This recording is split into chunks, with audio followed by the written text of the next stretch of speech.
હા,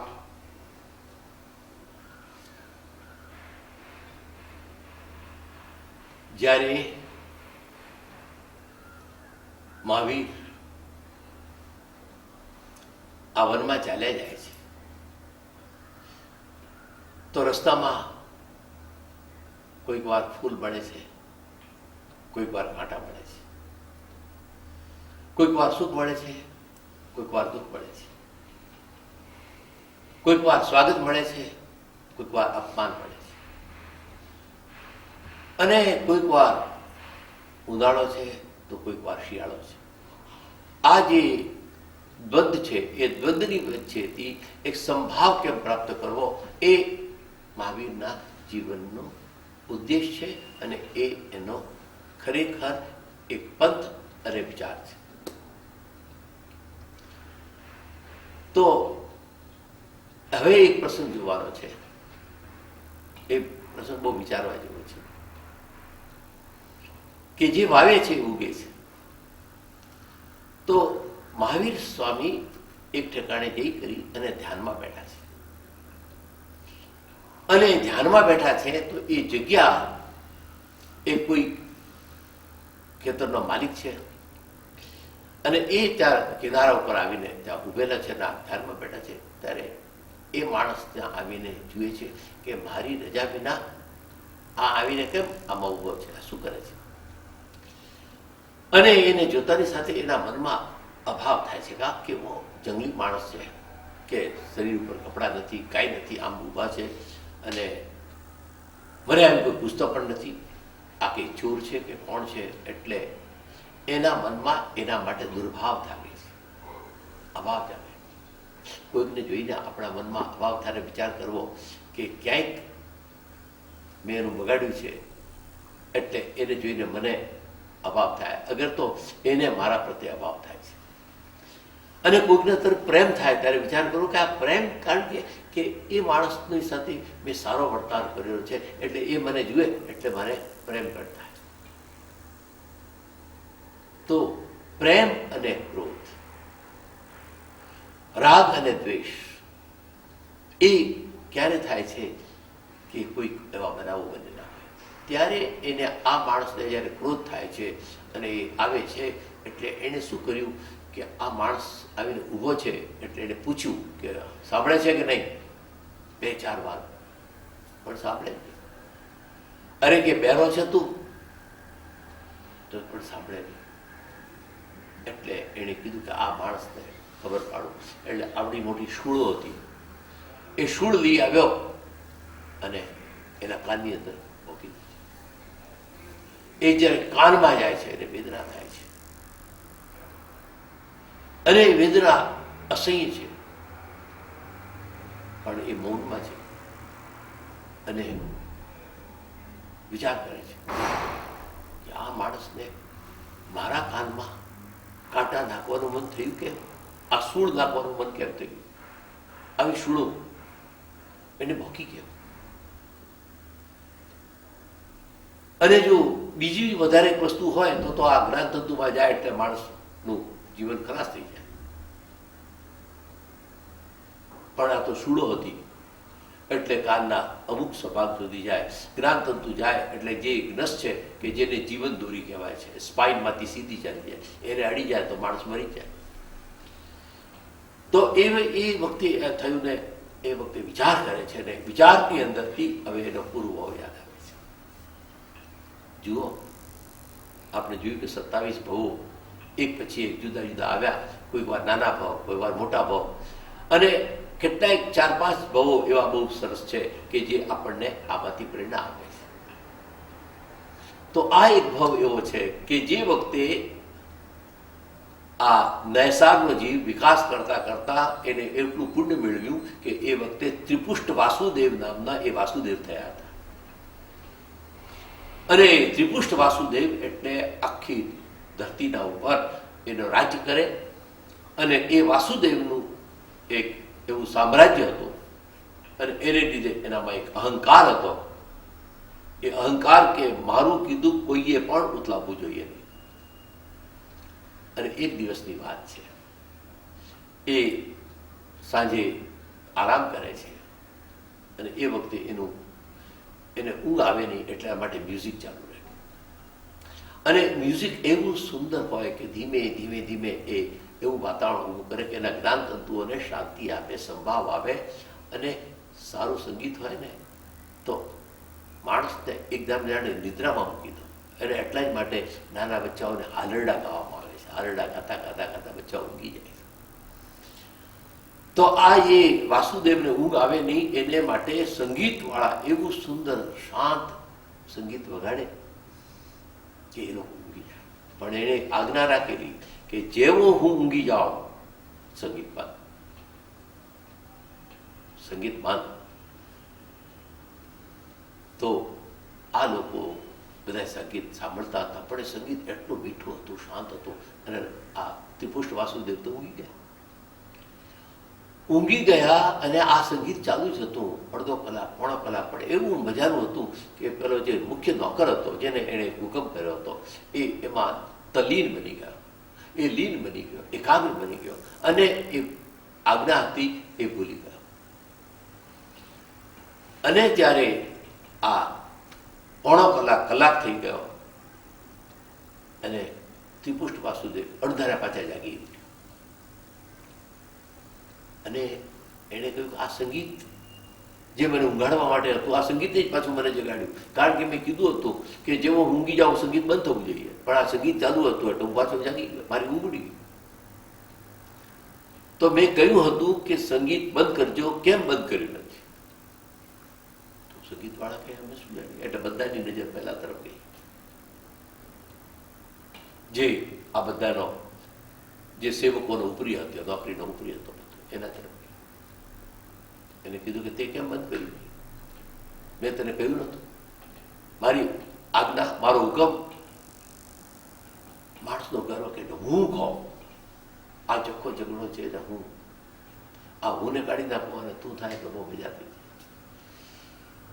દરેક માણસ જે કંઈ કરી રહ્યો છે એ હું માટે ભગવાનના ચરણોની અંદર પણ મેં જોયું કે માણસો પોતાના નામ લખાવે છે. મેં જ્યારે જૂની પ્રતિમાઓ જોઈ છે, પ્રાચીન પ્રતિમાઓ, એ પ્રાચીન પ્રતિમાઓ જેને સંપ્રતિના જમાનાની કહેવાય છે. સંપ્રતિ મહારાજે ઘણી સુંદર પ્રતિમાઓ બનાવી છે જો ઇતિહાસ જાણતા હોય. એની પ્રતિમા જુઓ તો જેના પાલખી નીચે કંઈ પણ ન હોય અને સુંદર પ્રતિમા હોય એ સંપ્રતિ મહારાજાની પ્રતિમા કહેવાતી અશોકના સમયમાં. અને એવી પ્રતિમાઓ આપણે જમીનમાં ખોદતા ખોદતા ઘણી નીકળે છે. પણ કોઈ પણ પ્રતિમાના ઉપર આવું નામ નહીં મળે સંપ્રતિના.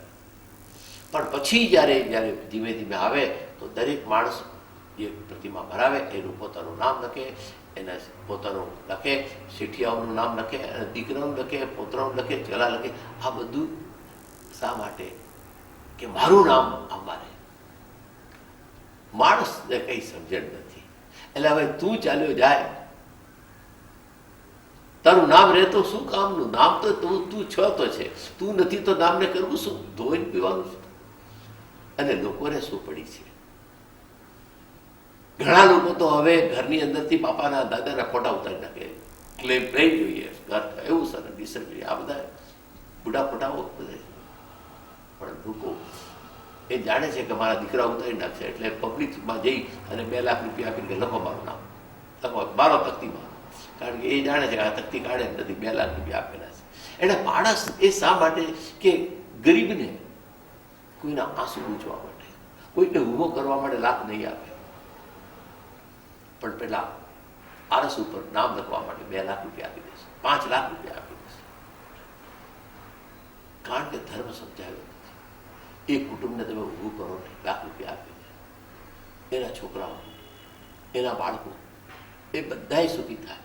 અને એ લોકો જિંદગીમાં ધર્મ ભૂલે નહીં ને એ માણસને ભૂલે નહીં કે તમે અમને મદદ આપી. એને તમે કહો કે કોક દાડો તું જ ઊંચો આવે તો તું બીજાને મદદ કરજે, એમાંથી દીવામાંથી દીવો પ્રગટે.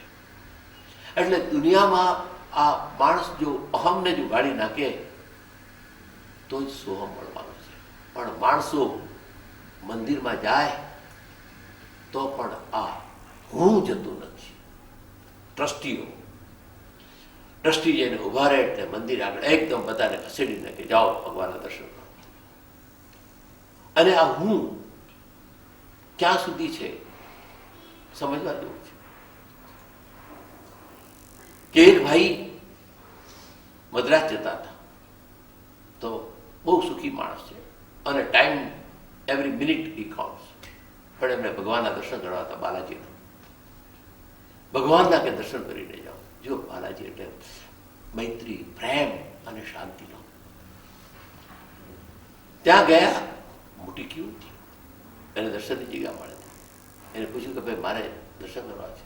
તો કે ભાઈ પાછળનો દરવાજો છે, તમે આવો. એને કેટલા? તો કે 100 રૂપિયા.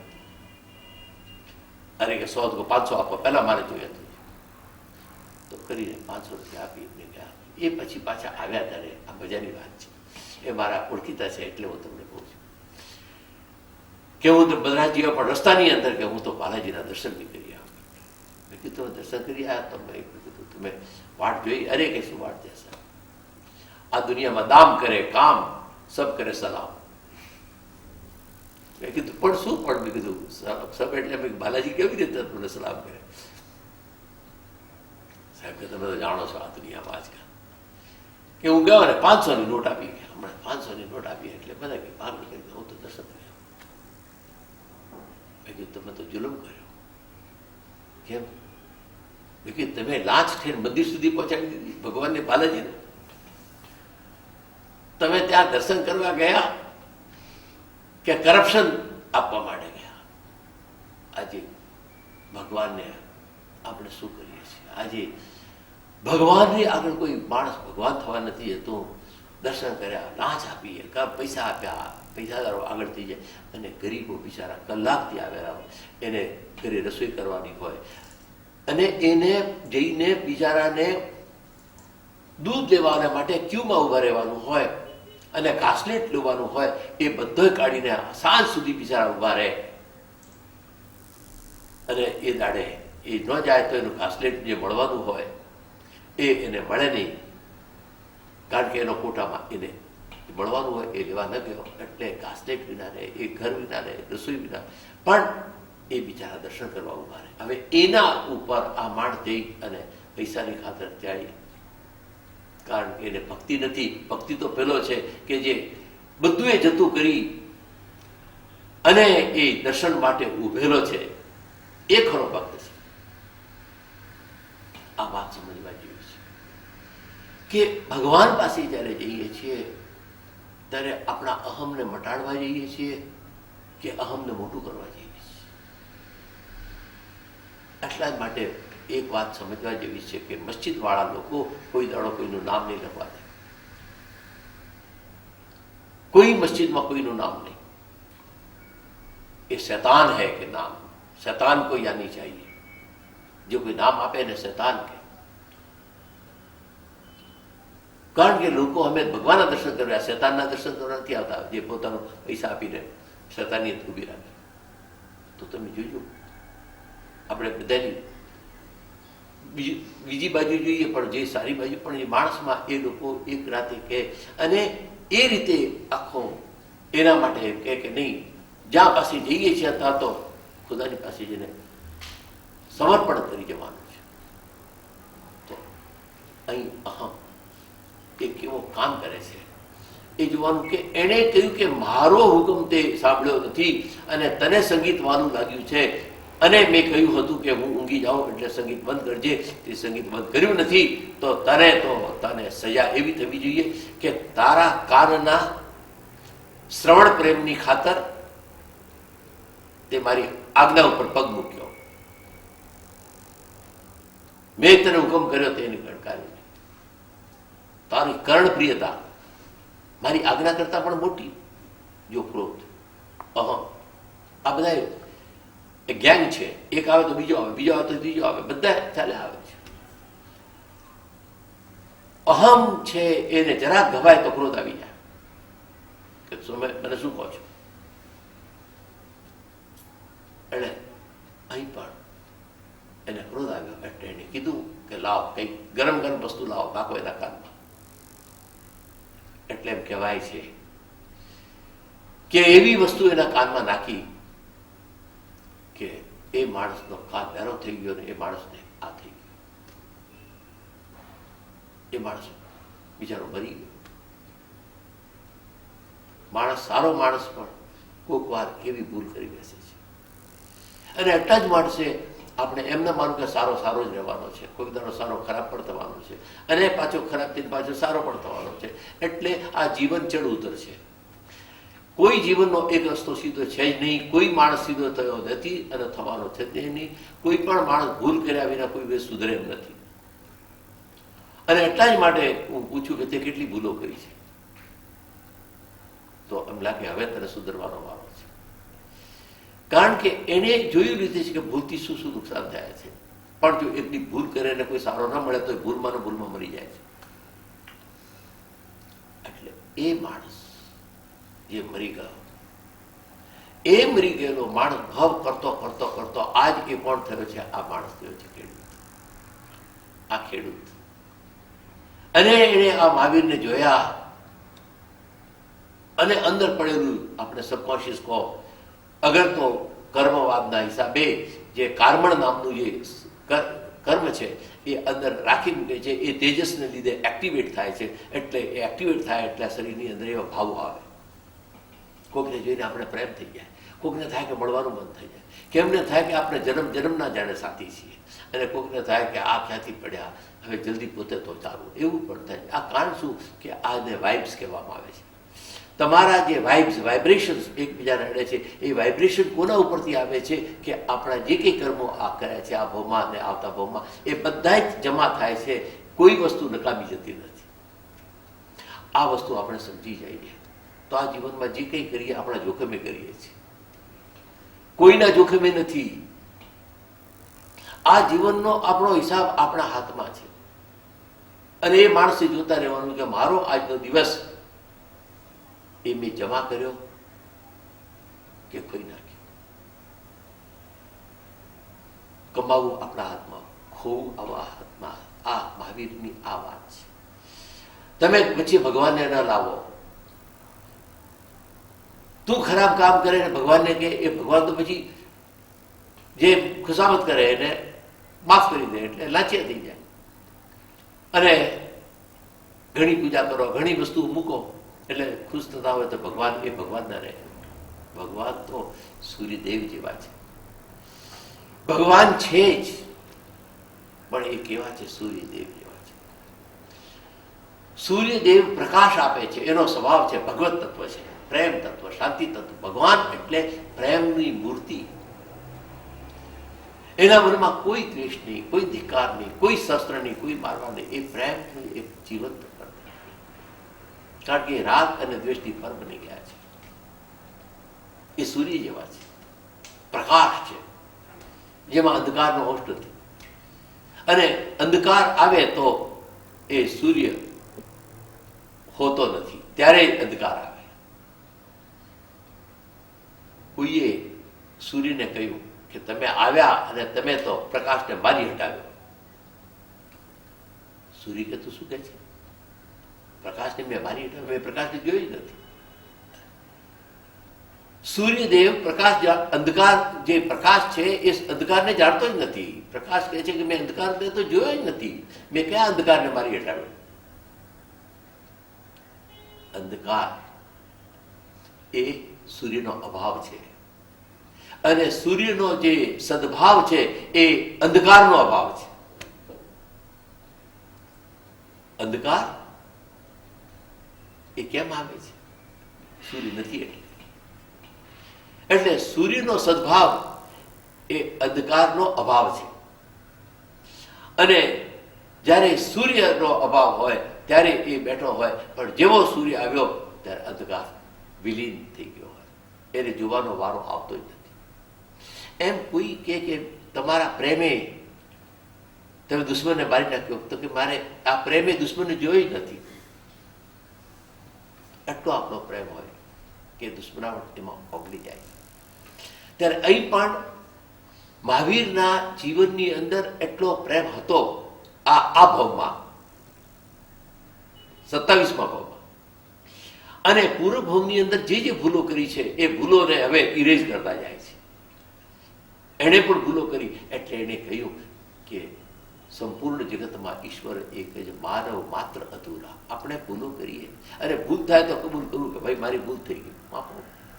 અને બહુ મજા થશે. ઘરની અંદર છે ને ભૂલ થાય તો કેવું કે હા ભાઈ મારી ભૂલ થઈ. ઝઘડા તમે કહો કે નથી તો પછી દલીલ કરો તો કે તમે આવા છો ને એમ છો ને પહેલા આમ કરી હતી. આ ઝઘડા થાય. એટલે માણસને કહી દો કે ભાઈ ભૂલ થઈ, પતી મજા થઈ. અહીં પણ આ જ વસ્તુ સમજાવે છે કે માણસે પોતાને આ સાંભળીને કબૂલ કરતા શીખવું જોઈએ કે મારી ભૂલ થાય છે. અને મહાવીર સ્વામીએ પણ પૂર્વ ભવની અંદર ત્રિપુષ્ટ વાસુદેવના ભવની અંદર ભૂલ કરી હતી. અને એ કહે છે કે અત્યારે આ મારે ભૂલને ઇરેઝ કરવાનો સમય છે. કે મહાવીર સ્વામી સંભાવની અંદર જોઈ રહ્યા છે. એ ભવમાં એને શું ભૂલ કરી એ જોઈ રહ્યા છે. અને એ ભૂલની અંદર એને આને પણ ક્ષમા આપે છે, એના ઉપર પણ વેર નહીં. ત્યાર પછી એ ચાલ્યા જાય છે. એને વિહાર કરીને ચાલ્યા જાય. વિહાર કરીને જાય છે અને એક ગામમાં જાય પણ એના શરીરની અંદર એટલી વેદના છે. પેલી સૂળ અંદર એને ભોકી અને તોડી નાખી હતી એટલે બહાર દેખાય નહીં. એટલે અંદર વેદના થાય, કાઢી શકાય નહીં. પણ એક ઠેકાણે એ પોતે એક આહાર લેવા માટે જાય છે. એ માણસ વૈદ્ય છે અને એ શરીરશાસ્ત્રને જુએ છે. અને એને મહાવીરને જોયા કે મહાવીર તો સદા પ્રસન્ન છે, પણ એના મોઢા ઉપર ગ્લાની કેમ? એની મોઢા ઉપર આ વેદનાની આ રેખા કેમ? એને બરાબર જોયું, હાથ જોયું, આખું શરીર જોયું, એની ભક્તિ કરી. અને ત્યાં એ પારણું કરવા બેઠા છે તે વખતે બરાબર થઈને જુએ છે. અને એણે જોયું કે કાનની અંદર કંઈક છે. એટલે એને જોયું કે ખીલી આ છે, શૂળ છે, શૂળ. એટલે એણે કીધું કે એટલે કોઈને બોલાવી અને ચીપીઓ કરી એને મહેનત કરી અને એમ કહે છે, કાઢે છે. કલ્પસૂત્રમાં આવે છે કે એ વખતે એમના કાનમાંથી એ કાઢ્યું ત્યારે એવી એક ચીસ પડી કે જાણે પર્વતની જાણે તરાર પડી જાય એટલી જોરથી ચીસ પડી. એટલું દુઃખ હતું પણ એને દુઃખને બોલાવ્યું નથી. દુઃખ આવ્યું છે તો કે આ દુઃખ પણ આ પૂર્વજન્મના કરેલા જે દુઃખ છે એને ધોઈ નાખવા માટે છે. અને આ મેલ નીકળી જશે પછી મને કોઈ હેરાન કરવા નહીં આવે. એને એવે ઠેકાણે જવું છે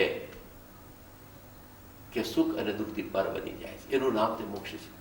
ત્યારે અહીં પણ આ પોતે જાય છે અને હવે ક્યાં જાય છે તો એ વૈદ્યરાજ એમને ત્યાં લઈ જાય છે કે જ્યાંથી આ ખીલીઓ કાઢી શકાય. ખીલી કાઢી અને પછી એમને આ ઘા જે થયો છે રૂઝવવા માટે એને વિનંતી કરી કે અમારી વિનંતી આપણે સ્વીકારવી પડશે. એક નાનું તેલ બનાવે છે, તેલની અંદર એમણે બેસાડે છે અને તેલની અંદર એ તેલ કાનની અંદર જાય, જેને હિલિંગ ઓઇલ એ અંદર જાય છે. અને એ રીતે કરી કરી અને એને શાતા આપે. અને જે અંદર ઘા થઈ ગયેલો હતો, જે લોહી જામી ગયો હતો, એની અંદર આ જાય. એને આ રીતે એને એક સેવા કરી છે. આખું વર્ણન આવે છે કે તેલનો આખો એક નાનકડો એક એવો વાત બનાવે છે. આપણે કહીએ કે એક નાનો જગ્યા બનાવે છે, એની અંદર એને બેસાડે છે. આપણે અંગ્રેજીમાં તો બાથ કહીએ, આપણે ત્યાં એને ટબ કહીએ. ટબની અંદર એવા બેસાડે છે કે તેલની અંદર હિલિંગ થાય છે. ધીમે ધીમે ધીમે એ ઘા રૂજાતો જાય, રૂજાતો અને જ્યારે શાંતિ મળી ત્યારે એ ફરીથી એના મોઢા ઉપર પ્રસન્નતાની રેખા આવી, ગ્લાની આવી. અને પેલો માને છે કે મારું તો જીવન ધન્ય થઈ ગયું. મહાવીરના ચિત્તમાં આ સેવા કરનારના ઉપર અને પેલો કાંટો પકડનારના ઉપર પ્રભુસ્તુલ્ય મનોવૃત્તિ, બંનેના ઉપર તલ્ય મનોવૃત્તિ સમાજ છે. આપણામાં પણ આવી કંઈક આવી જાય એવી શુભેચ્છા.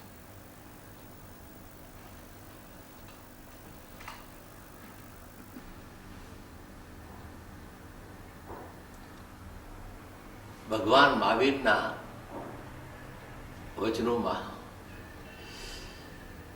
એક આચારાંગ સૂત્રમાં આવતું એક સુંદર વાક્ય છે કે એગમ જાણે સબ્બમ જાણે. તું એકને જાણ તો તું અનેકને જાણી શકીશ. એકને તું બરાબર જાણી લે તો તું અનેકને જાણી લઈશ. પણ તું અનેક જાણવા જાય તો તું એકને પણ નહીં જાણી શકે. Jack of all master of none. બધાનું જાણે એકેનું ના જાણે, પણ એકને બરાબર જાણે તો બધાનું જાણી શકે. આ વાત કેવી રીતે થાય? તો એક માણસને સોનું કોને કહેવાય અને એને બરાબર શીખવાડી દો. એ જાણી લે કે આ 20 કેરેટનું છે, 18 કેરેટનું છે, 22 કેરેટનું છે. એમ બરાબર સોનું જાણી લે. એ સોનું કેવા પ્રકારનું હોય, ક્યાંથી આવે, કેવી રીતે થાય, અને અગ્નિમાં પણ શુદ્ધ રહે અને તેજાબમાં પડે નહીં, કાળું પડે નહીં. આ બધા જ સોનાના લક્ષણો જાણી લીધા. એ માણસે સોનાને બરાબર જાણી લીધું, એકમ જાણે.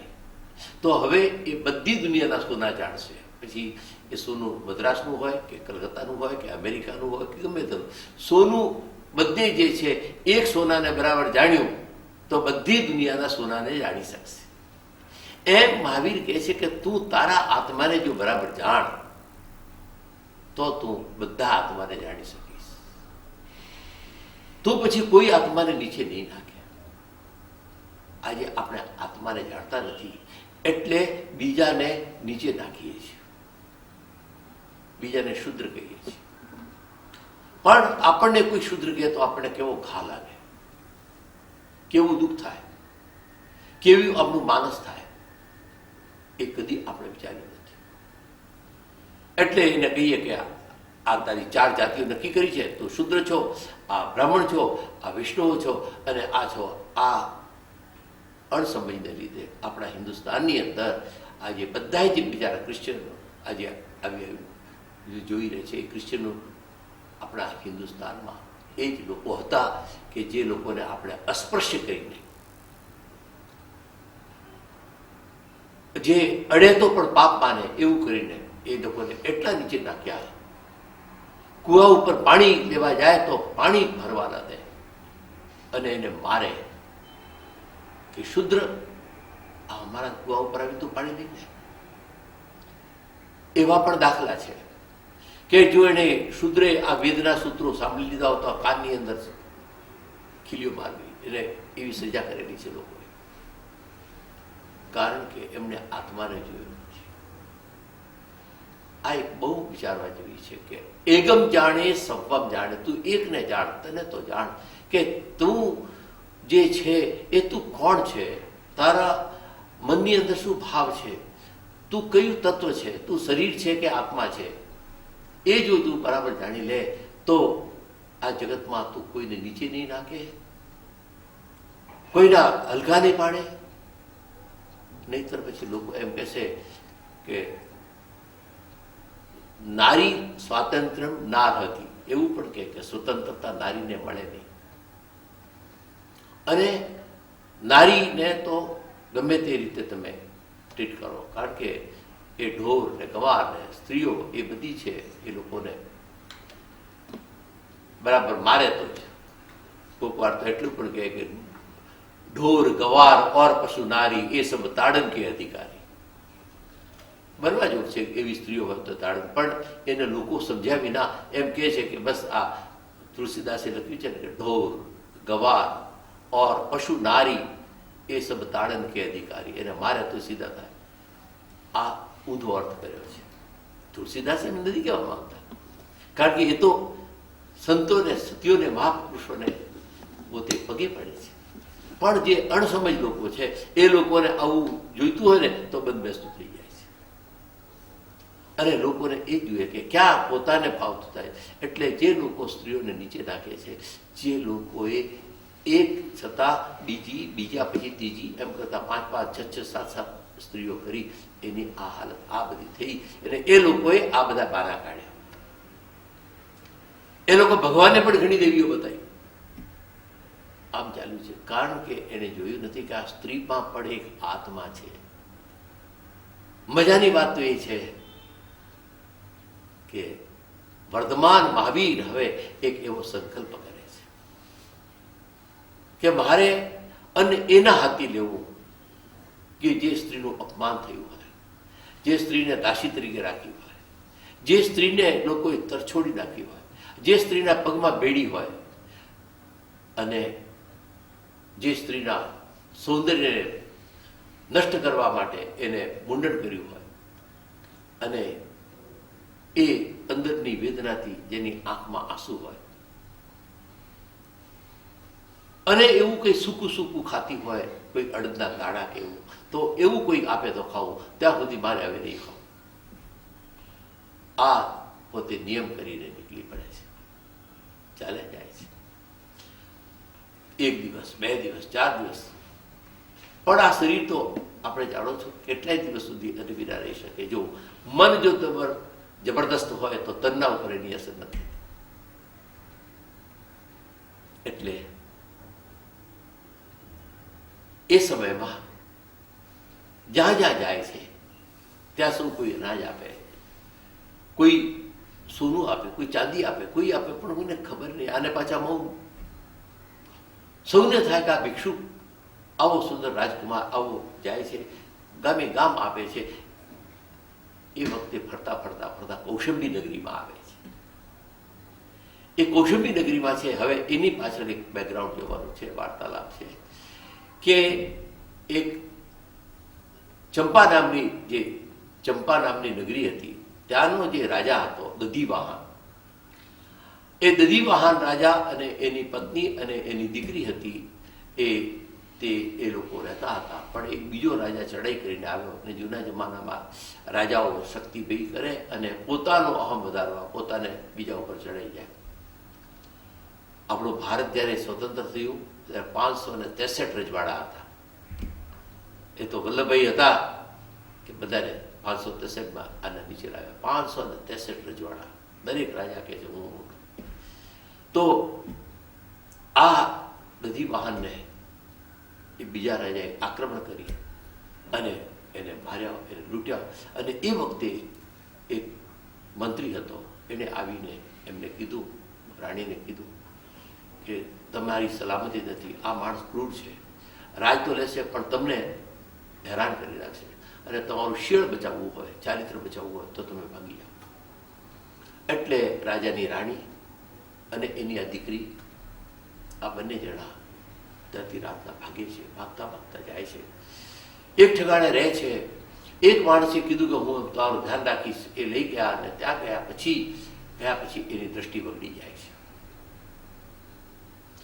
જે સહારો આપનારો હતો એને થયું કે આવી સુંદર આ રાણી છે અને એ છોકરી તો હજી નાની જ હતી, તો એના ઉપર એને નજર રાખી.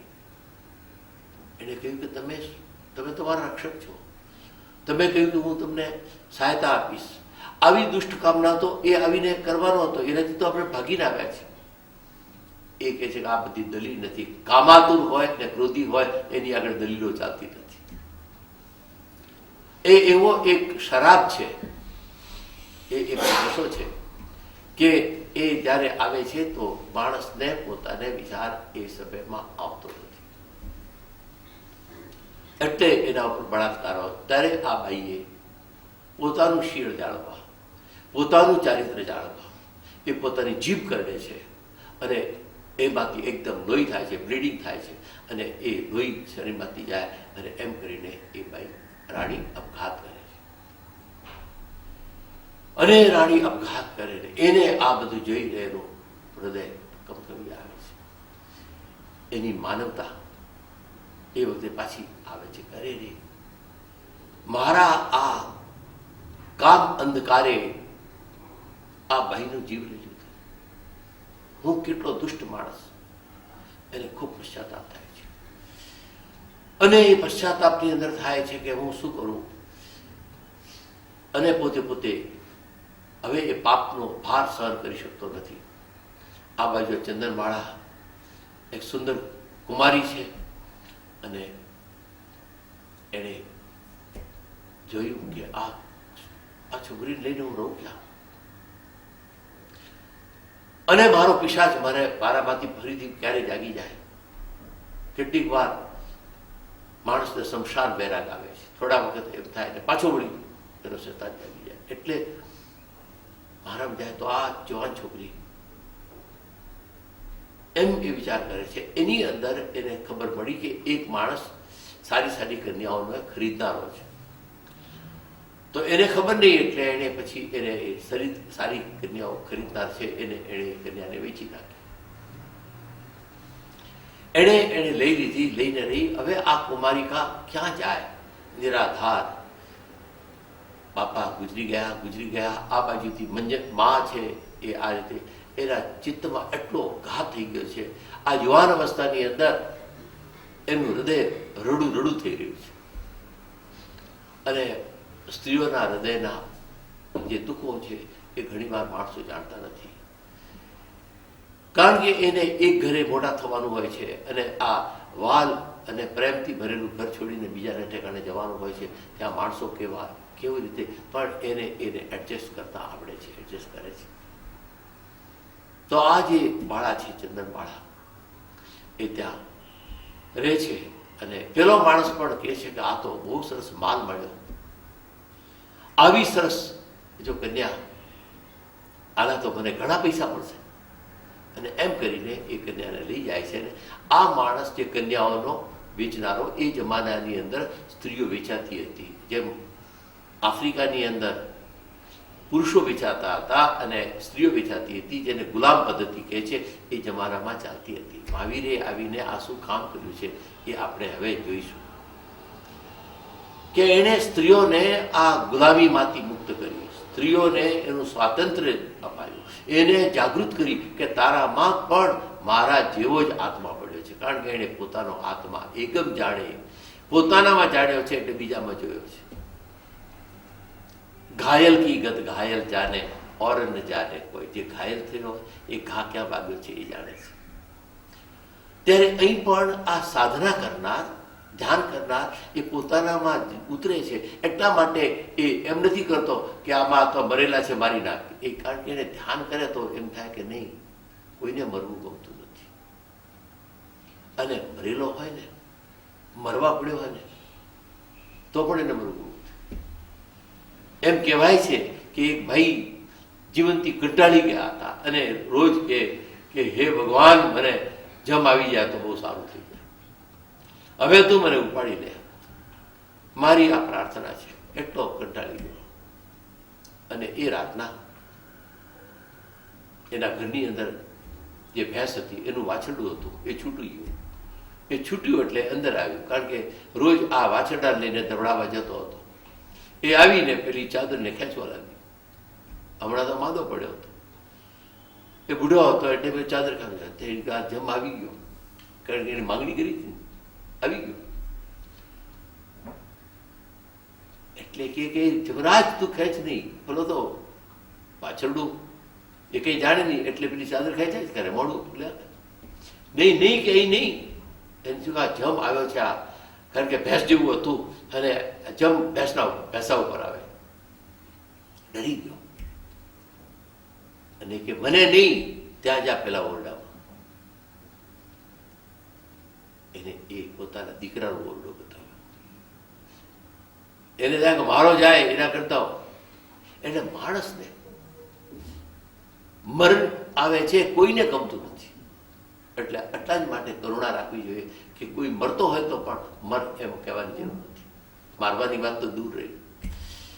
એટલે માણસે આ ધ્યાનથી જો આપણે સમજીએ તો આપણે આ બધે જે શ્લોકો બોલીને કરીએ કે આને મારવાથી, દુષ્ટોને મારવાથી સારું થાય છે અને દુષ્ટોને મારવા માટે આ આવેલા છે, આ બધાએ જે આપણા મનના જે સ્લોગનો ઊભા કરી અને એક જાતનું વેર આવી રહ્યું છે. અને જે લોકો માણસોને મારી શકે એને એ લોકો કહે કે હા, આ માણસ ખરેખરો આપણો તારણહાર છે. એવું નથી. આ વસ્તુ આપણે આધ્યાત્મિકતા જેને જવું છે, જેને પોતાના આત્માને પડતો અટકાવવો છે, એને આ જાણવું જોઈએ કે હું કોઈને પણ દુઃખ દઉં તો એ દુઃખ વહેલું મોડું ફરીને મારે ત્યાં આવવાનું છે. જ્યાંથી જાય છે એ ગંગોત્રીમાં પાછું ત્યાં જવાનું. ત્યારે આ બાળાને લઈને બોલો બજારમાં વેચવા જાય છે. સ્ત્રીઓ વેચાતી, પુરુષો વેચાતા, ગુલામો બીજા. એક એક રાજા જોઈએ એટલી જો પોતાના જનાનંદ ખાતામાં ગમે એટલી રાખતા હતા. કહેવાય છે કે હૈદરાબાદનો રાજા એક 100 ને કંઈ ઉપર હતા અને છેલ્લે સુધી ગવર્મેન્ટ એમને એ લોકોને આજીવિકા આપતા હતા. ત્યારે આવું આ સ્ત્રીઓ ઉપર અત્યાચાર થયેલા છે. આ તો મહાપુરુષો ના આવ્યા હોય તો સ્ત્રીઓનો આ ઉદ્ધાર જે આજે થઈ રહ્યો છે એ કોઈકે આવા જ્ઞાનના પગલાં લીધા છે. એટલે આ સ્ત્રીને બજારમાં રાખી આ ચંદનબાળા રાજકુમારી ઊભી છે, નિરાધાર છે અને એ વખતે એની હરાજી બોલે છે.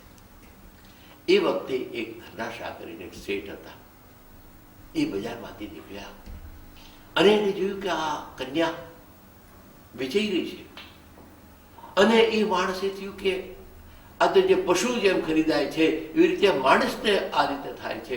એટલે એના મનમાં દયા આવી. એ ભાઈ આવ્યા અને એને કહ્યું કે ભાઈ કેટલા ભાવ? તે જે લોકોએ એને બેટિંગ કર્યું એના કરતાં વધારે એને બેટિંગ કરીને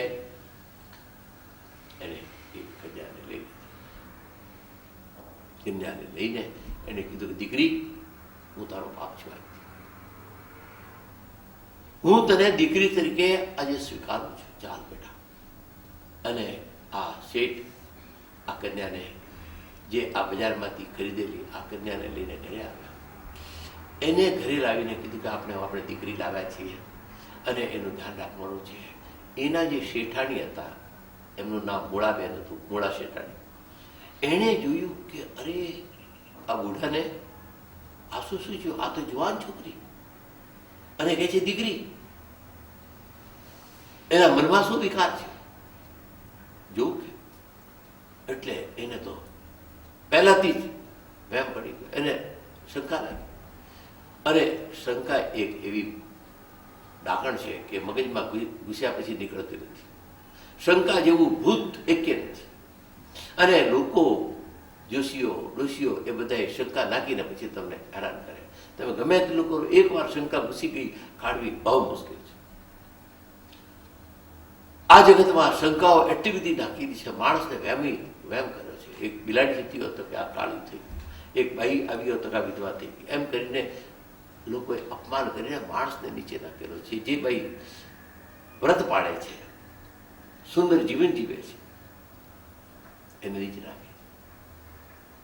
આપણે આ મહાવીરને સમજતા આપણી માન્યતાઓએ આપણની પાસે શું નથી કરાવ્યું એ આપણે સમજવાનું છે. અને જો ભૂલ થઈ હોય તો એ સુધારીને નવું જીવન શરૂ થાય એ આપણે વિચારણા કરવાની છે. એટલા જ માટે આપણે જોઈએ છીએ કે આ જે કન્યાને લઈને આવ્યો તો એ ઘરની અંદર સ્વાગત થવાને બદલે એને શંકાથી થાય છે, હવે રહે છે.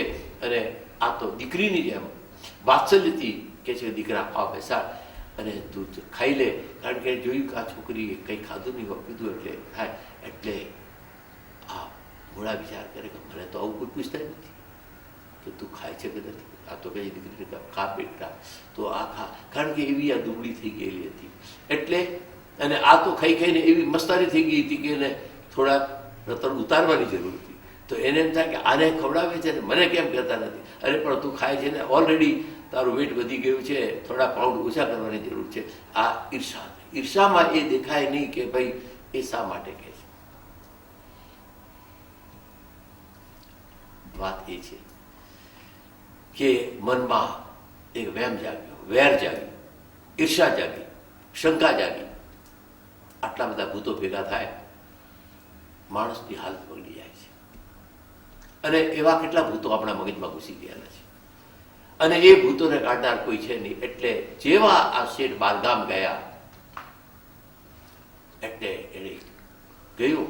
કારણ કે એ બારગામ થયા તેને જતા પહેલાની એક વાત જાણી લો. એક દિવસ શેઠ બહારથી આવ્યા અને એના પગ જરા માટીમાં ખરડાયેલા હતા. ત્યારે આ દીકરીએ ઊભી થઈને જોયું કે બાપુ આવ્યા છે. એટલે એ પાણીનો મોટો લોટો લઈ અને બહાર ઊભી રહી કે બાપુ પગ ધોઈ નાખો. તો કીચડ લાગ્યું હતું એટલે કલાક હું તમારા ધોઈ નાખું, એમ કરીને પાણી રેડતી જાય એના લીધે. હવે એ રેડે છે એ વખતે એના લાંબા વાળ હતા, જુવાન છોકરી હતી, લાંબા કેશ હતા, એટલો એ પડ્યા એ ધરતી ઉપર એ પાણીમાં પડતા. એટલે આ ભાઈએ બાપાએ એ વાળ ઉપાડી લીધા અને એ આંબોળા જોઈ લીધું. જુઓ,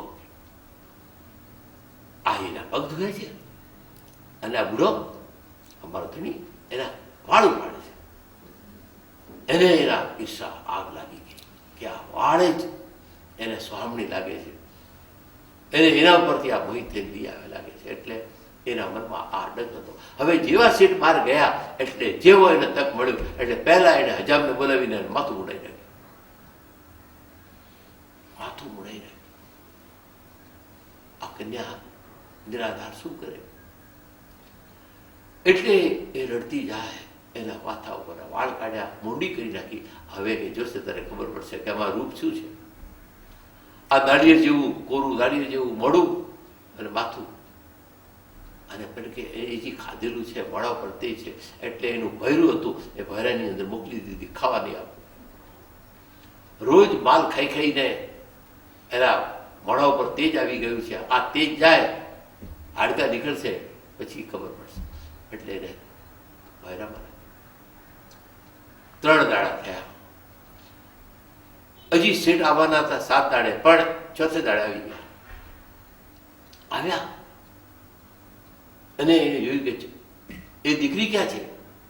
હવે શેઠ એમ તો કહે નહીં કે મેં પરિણામ નાખી દીધી, આમ ડરતી હતી, મને ખબર નથી, એ તો ચાલી ગઈ હશે.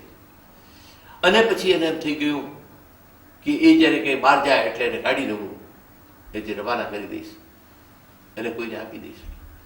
તો આ બધા મનના પણ આ કહે છે કે નહીં જાય ક્યાં, કોઈ રીતે કહો. એને એકદમ અપસર થઈ ગયા. હવે કોઈ રીતે આ બોલે નહીં.